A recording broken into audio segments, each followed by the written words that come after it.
Subject plus verb plus object, వీటి గురించి నేర్చుకుంటాం ఈరోజు ఈ మూడింటి గురించి నేర్చుకుంటాం.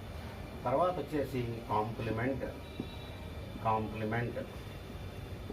ఇది మన వీడియో పెద్దది అయిపోతుంది కాబట్టి దీంతో నేను ఆపుతున్నాను. మనం తర్వాత నేర్చుకుందాం. అవన్నీ కూడా మీకు బాగా నచ్చితే మిగతావి కూడా నేను చేసి పెడతాను. రైట్. సో ఫస్ట్ మనకు ఉండేది ఏంటంటే సెంటెన్స్ అని. సెంటెన్స్ మనం ఎప్పుడు గ్రామర్ బుక్ తీయంగానే వాడు చెప్పేది ఇదే కనబడుతుంది, సెంటెన్స్ అని చెప్పి కనబడుతుంది. కాబట్టి వాడు ఏం చెప్తాడు, sentence is a group of words that give complete meaning అంటాడు.